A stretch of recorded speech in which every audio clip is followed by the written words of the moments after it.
This is not a minor line adjustment. It is more than 100 square kilometers of territory changing hands on the ground at the same time. Moreover, the total gain being discussed on the southern axis reaches up to 300 square kilometers. For the first time in months, the front line was pushed forward not by individual points, but as a broad segment. On the map, the number looks abstract. On the ground, it means a piece of a defensive line being physically peeled away. That is why the countermove launched around Huliai-Pole on the Zaporizhzhia line is so critical. Ukrainian forces did not just take a single point and stop. On the front opening northward, they pried apart interconnected areas piece by piece and retook a total area exceeding 100 square kilometers. This is not the fall of a single position.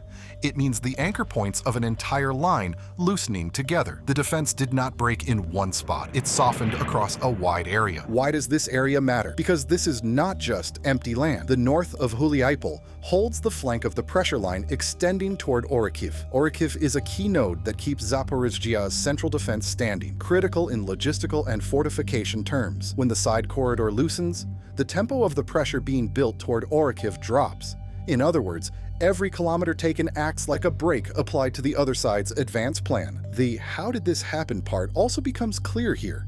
If more than 100 square kilometers could be opened up in a short time, it means the defense along that line either was not watching some sectors densely enough or misread the direction from which the pressure would come. Instead of battering a narrow gate, the Ukrainian side methodically unraveled a wide sector where the defense's attention was weaker. This is the most expensive scenario for the other side, because sending reinforcements to a single point is not enough. You have to rebuild the logic of the entire line.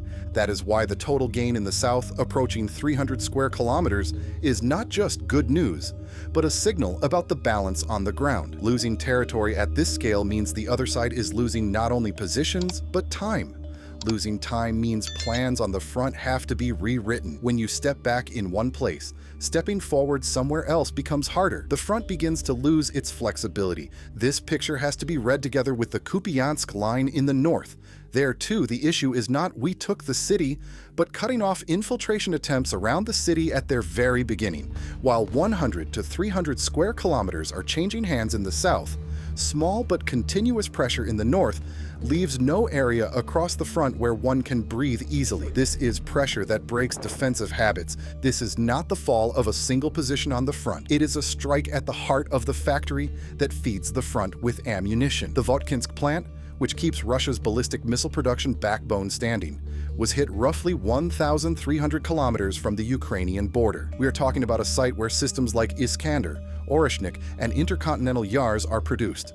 In other words, this move did not target a launcher in the field, but the production line that feeds that launcher. The criticality of the hit location comes from the name on its sign. Votkinsk is one of Russia's main centers for solid fuel ballistic missile production. A system like Iskander, felt on the front every day, goes through final assembly here. The lines for more strategically headed systems like Oreshnik also run here. Thinking of such facilities as just factories is misleading. This is the source of the striking power on the battlefield.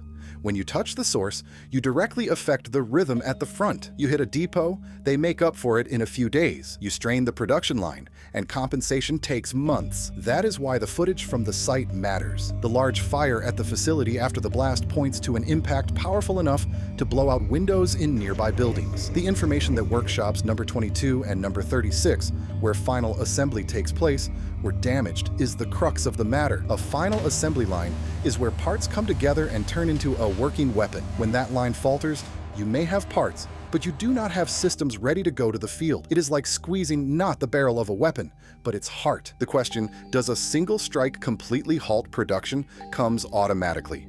No, a single hit does not permanently shut down a massive industrial facility. But production is a chain that runs like a clock. If you strain a critical link in that chain, the entire rhythm breaks. Schedules slip, deliveries are delayed, priority lists are rewritten, and that means not missiles fired today, but missiles that cannot be fired tomorrow. The effect is not immediate. It emerges over time. Another dimension of this move is distance. Being able to reach a facility 1,300 kilometers deep shows that the defense is being pierced not only along the front line, but also in the interior. Such facilities are assumed to be protected by multi-layered air defense. if they can still be hit. The issue is not one missile got through, but where the defense is blind. Once a blind spot is found, that facility is no longer just today's target. From then on, it lives with the constant question, will it happen again? What does this change in the big picture?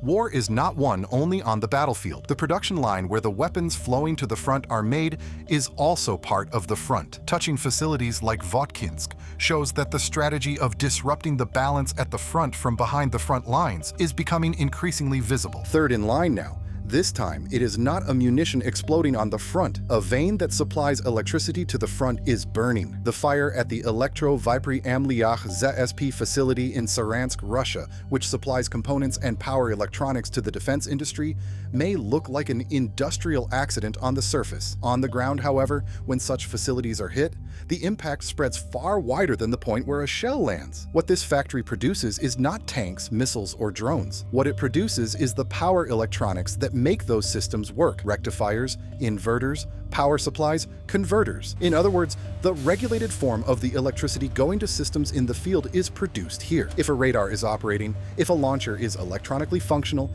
if a command center can receive uninterrupted power, behind that stands the hardware produced by facilities like this. Without electricity, weapons do not work. Weapons running on unstable power are not reliable. That is why such factories are the invisible but indispensable backbone of the defense industry. That is why the fire breaking out directly in the production area in a workshop is critical. The area of 150 square meters may look small, but in production lines, there is no such thing as a small workshop. That workshop usually holds a specific link in the chain. When it stops, the next line also stops. When parts do not come out, the assembly line waits. A waiting line begins to postpone the delivery dates of systems that are supposed to go to the field. This is not an instantaneous loss like a tank burning. It means the disruption of the production rhythm. The timing is not coincidental either. Just before the fire, a drone attack warning had been issued in the region. This splits the picture on the ground into two possibilities. Either the defense failed to protect industrial infrastructure despite that there is a threat warning, or these facilities have started to enter the target pool because they are no longer considered rear areas. Both possibilities are problematic from a defense planning perspective, because these kinds of factories are the places where the war economy runs quietly. Since they run quietly, they usually fall back in the priority protection list. Once a fire breaks out, they cease to be background. The critical point here is this: production in the defense industry is not limited to a single large missile factory. The functioning of that big factory depends on hundreds of small and medium-sized suppliers staying on their feet. Facilities like Elektro-Vypry-Amliach ZSP hold the energy side of this chain. When the energy side falters, there is metal, there are engineers, there are plans, but the system does not work. This means the striking capacity on the ground begins to slow down piece by piece. The slowdown is not noticed immediately. It becomes noticeable after a while when deliveries start to be delayed. Lastly, this time it is not a facility burning. There is a system on the front being silenced while firing at full rate. On the Zaporizhzhia line, a modernized Tornado-S multiple launch rocket system was hit at the very moment it was firing its rockets. So the issue is not a vehicle was destroyed. The other side's firepower at that moment was cut while it was fully engaged. The Tornado-S is not an ordinary rocket launcher.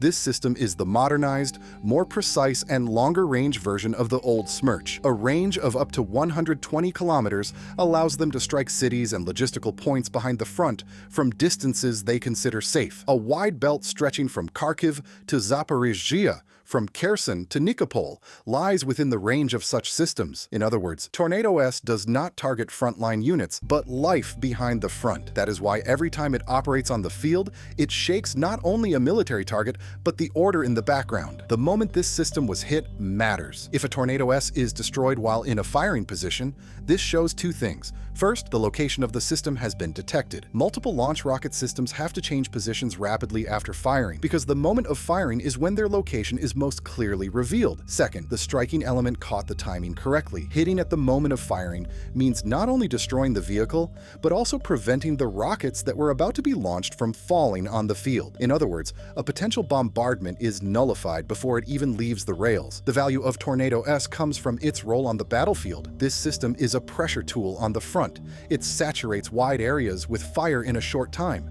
This opens corridors for advancing units and makes it difficult for the defending side to hold positions. When such a system is taken out of action, the other side's pressure capacity drops instantly. Artillery fire continues, drones remain active, but that momentary shock effect disappears. This creates a breathing space for the side trying to hold the line. In short, the picture is clear. Wide territorial gains on the front, pressure on production and supply chains behind the front, and the one-by-one neutralization of strike systems on the field. When these three happen at the same time, war begins to be won not only in positions, but in rhythm. The map shifted today. Where it will shift tomorrow is the real question. Share your views in the comments. Don't forget to like the video and subscribe to the channel. See you in the next analysis.